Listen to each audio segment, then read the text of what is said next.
Queridos amigos del hombre y la tierra, las imágenes que acaban de contemplar seguramente les habrán sugerido un ambiente paradisíaco.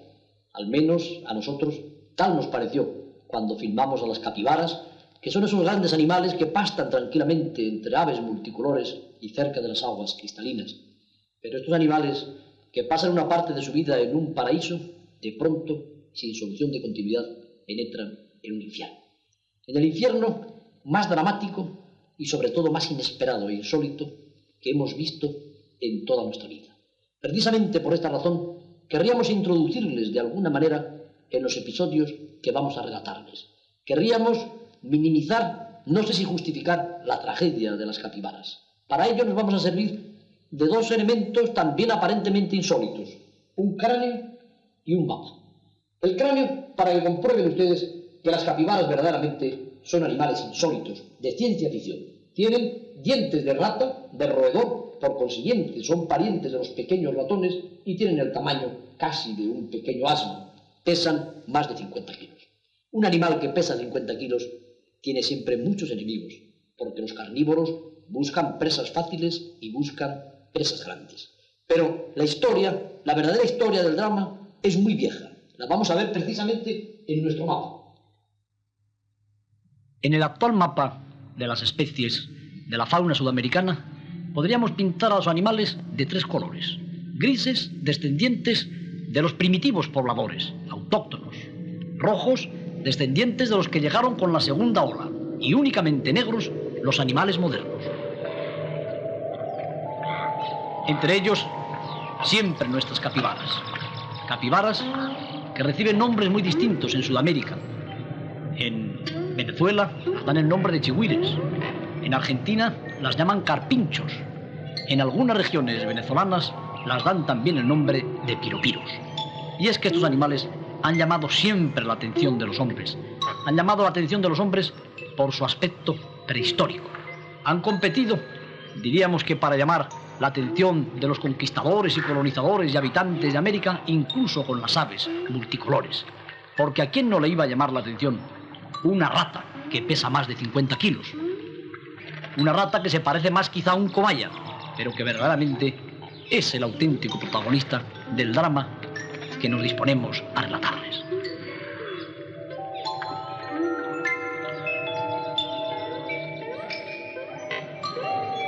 Drama que comprenderemos mucho mejor con algunas nociones de zoogeografía y de historia evolutiva de la capibara. Hace más de 70 millones de años penetraron en Sudamérica los primeros animales.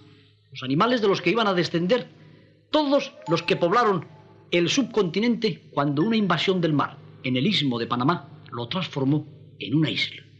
En una isla que permaneció durante mucho tiempo al margen de cualquier conquista. En una isla donde solamente la imaginación de los pintores especializados nos puede representar las gigantescas criaturas y los dramas que ocurrieron en el aislamiento sudamericano durante un largo tiempo.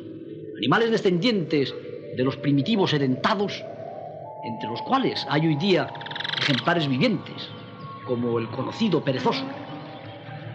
Vivieron aisladamente, sin sufrir la presión, diríamos, que de ningún tipo de invasor.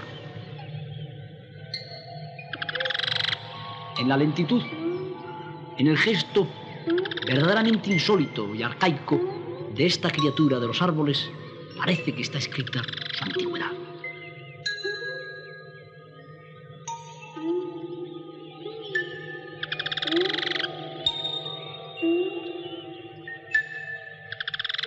Pero no solamente los antiguos edentados dejaron descendientes en la actual fauna sudamericana. Poderosas fieras, que pertenecían todas ellas al grupo de los marsupiales, están representadas hoy día únicamente por las modestas zarigüeyas, que como ellas conservan tremenda dentadura.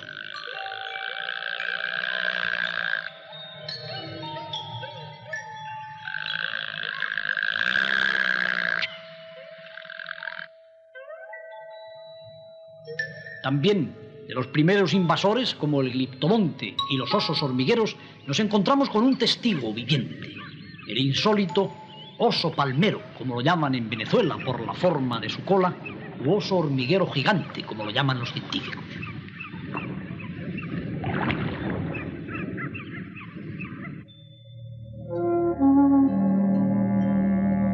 Entre los primitivos pobladores faunísticos de Sudamérica había también armadillos gigantes, mucho más grandes que este actual armadillo de 9 bandas, común en los llanos de Venezuela, donde recibe el nombre de cachicamo.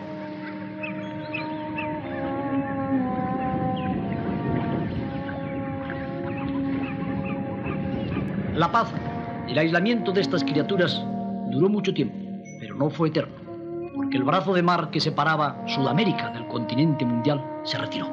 Entonces surgió un rosario de islas, lo suficientemente juntas como para que animales verdaderamente ágiles o buenos nadadores, como los antepasados de los monos, que aquí vemos en forma de lemúridos norteamericanos, o los antepasados de los grandes roedores, que aquí vemos con una forma que nos recuerda a la primitiva de una rata común, pasaran a través del puente insular y penetraran por primera vez, como primeros invasores después de los que podríamos considerar como autóctonos, en el paraíso sudamericano. Allí dieron lugar rápidamente a muchas formas. Colocamos caprichosamente un mono, el mono araña, y también al protagonista de nuestra historia, que es la capibara, entre muchas de las formas a que dieron lugar estos animales a los que el paleontólogo Simpson da el nombre de primitivos saltadores de islas.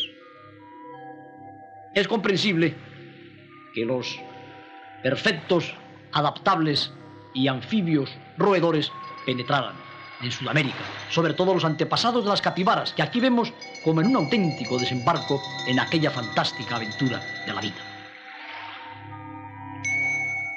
Y una vez llegados al continente aislado, no teniendo como competidores más que animales primitivos, animales que habían vivido al margen de cualquier tipo de presión evolutiva, los antepasados de los roedores dieron lugar a una gran variedad de formas, entre ellos a la enorme capibara. Se dice que hubo capibaras que eran más grandes todavía que las actuales. También los monos se diversificaron mucho. Baste la agilidad, la presteza, el aspecto inteligente de este mono araña, o el vigor, la pesadez, la fortaleza del actual aullador, como para que nos demos cuenta de que los monos en Sudamérica encontraron un campo verdaderamente apto para la supervivencia y dieron lugar a una de las ramas de la fauna sudamericana más conocida y rica.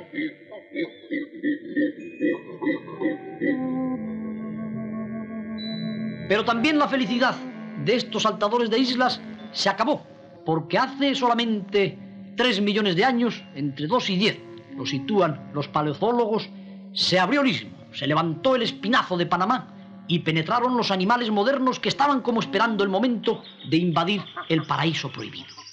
Quizá esta secuencia terrible en la que el jaguar, animal moderno y recién llegado, mata al perezoso, animal antiquísimo, nos dio una idea de lo terrible que fue el drama de la gran invasión.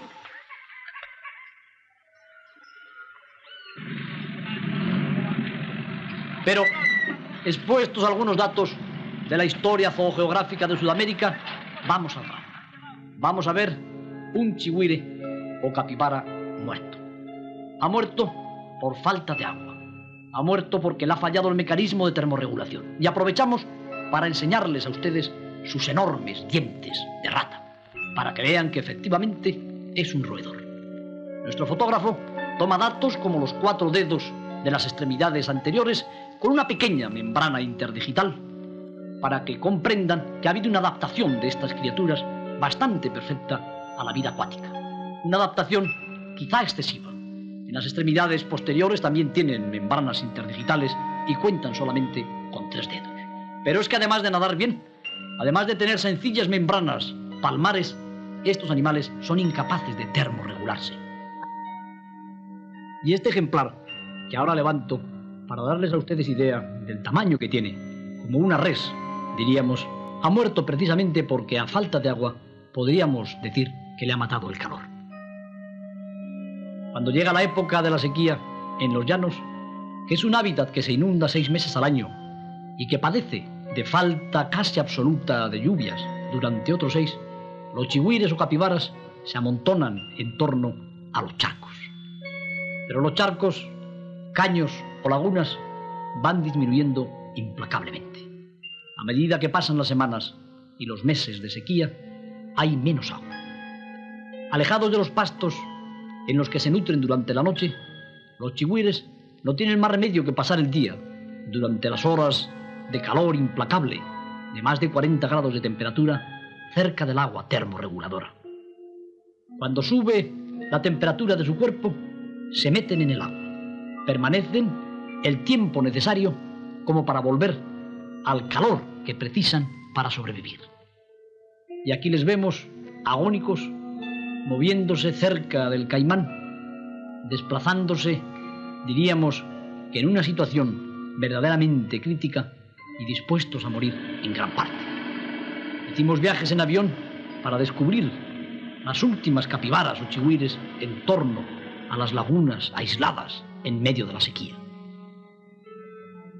Comprendimos perfectamente que estos animales estaban condenados a desaparecer. Pero de una manera triste, una muerte espantosa. Cuando desaparece el agua totalmente, el chigüire ya no encuentra manera de mantener su temperatura corporal media y muere, diríamos que como un hombre sometido a las más altas fiebres sin ninguna manera de paliarlo. Desesperadamente buscan los últimos charcos, muchas veces un simple lodazal.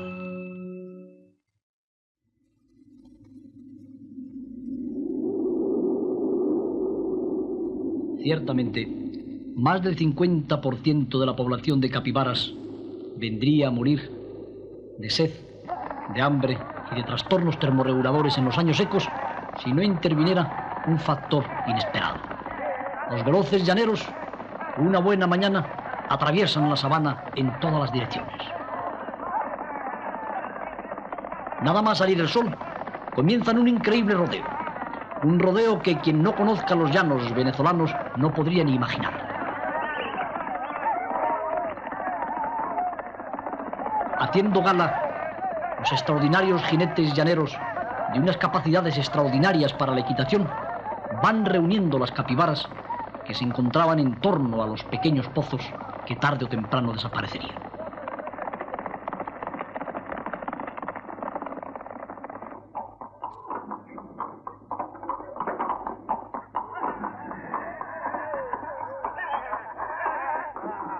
Estos hombres realizan su trabajo con tanta precisión que prácticamente no olvidan uno solo de estos animales que se encontraban desperdigados en amplísimas zonas de la sabana reseca.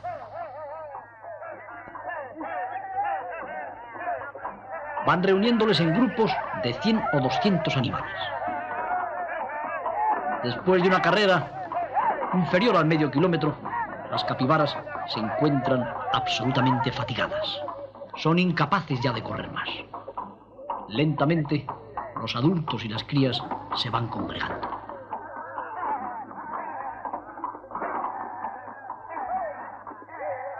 Su instinto gregario, su capacidad social, las lleva precisamente a integrarse en estos grandes grupos en medio de la sabana reseca. Después, corriendo, aparecen los maceteadores, porque precisamente los garrotes que portan reciben el nombre de macetas. Son de madera durísima y se preparan ni más ni menos que a acabar con los chigüires.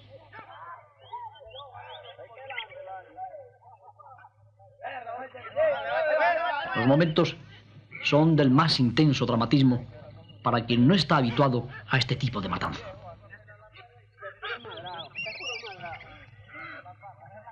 El primer golpe debe recibirlo el jefe de la manada.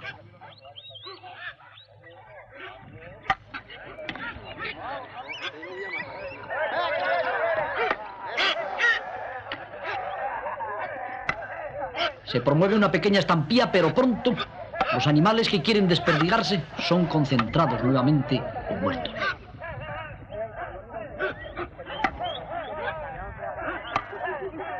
Después, con una técnica verdaderamente sutil, porque es preciso golpear a los individuos adultos, es preciso saber a quién se da el macetazo para que no se desperdigue la manada, estos hombres, en un espectáculo verdaderamente alucinante, van cumpliendo con su misión anual.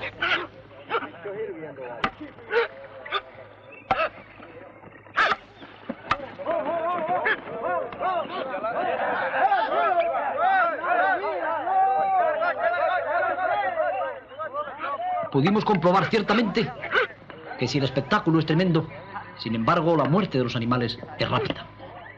El fuerte macetazo en el cráneo les destruye la masa encefálica, y si los animales patalean y dan saltos, prácticamente han perdido ya la sensibilidad.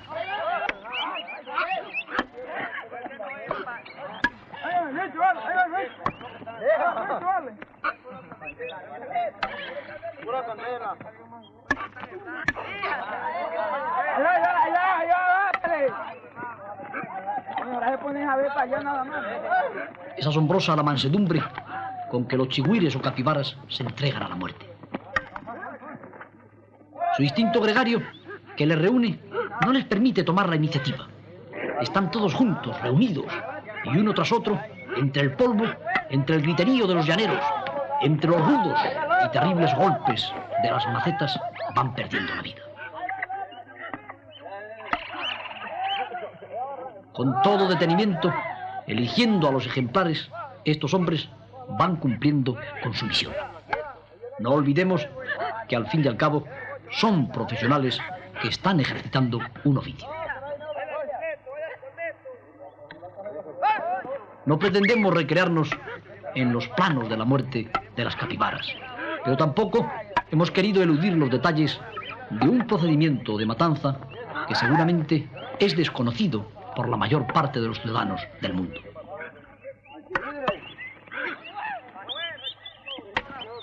Poco a poco, los grandes montones de 200 capibaras se van reduciendo, una tras otra, por un orden que parece muy importante para que no se produzcan las estampillas.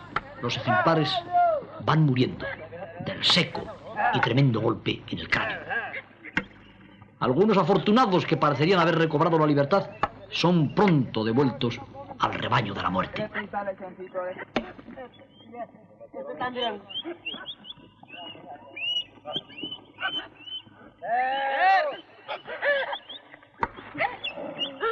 Perdida la conciencia, anhelantes, convulsos todavía los cuerpos, los chigüires son examinados ahora por sus matadores. ¿Qué hacen estos hombres? Están separando las crías y las hembras jóvenes para darle la libertad. Y algo asombroso que tuvimos la oportunidad de contemplar y que ustedes también ven en nuestra filmación. Las crías se niegan a abandonar los cuerpos de sus madres muertas. Cuesta mucho trabajo expulsarlas del rebaño de la muerte. Es preciso insistir una y otra vez. Su instinto gregario, su querencia, que diría un hombre de campo, las llama a permanecer cerca de las capibaras agonizantes.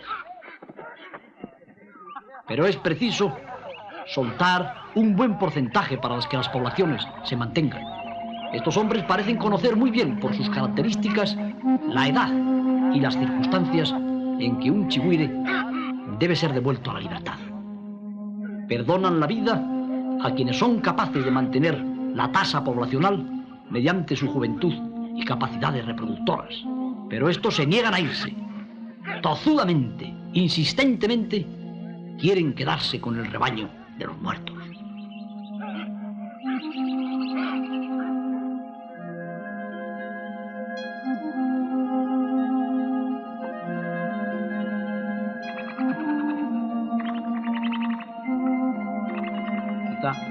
Lo más dramático de la tremenda secuencia sea esta de los que finalmente, empujados una y otra vez, se van hacia la libertad, se van hasta el año próximo, hasta que sus altas capacidades reproductoras les permitan, con sus 2 partos anuales, con una media de 4 crías, reponer la población perdida. Y la carne de todas estas criaturas, la carne de todos estos roedores que penetraron hace tantos millones de años en Sudamérica, parece ser que es una proteína de gran valor nutritivo y que, por otra parte, transforma mucho mejor el pasto que las reses vacunas.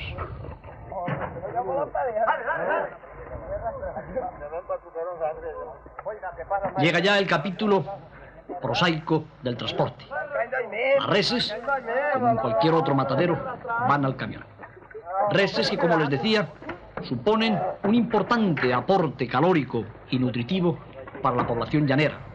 Reses que son capaces de transformar los parcos pastos de los llanos venezolanos con mucha más riqueza que las vacas o que cualquier otro tipo de ganado.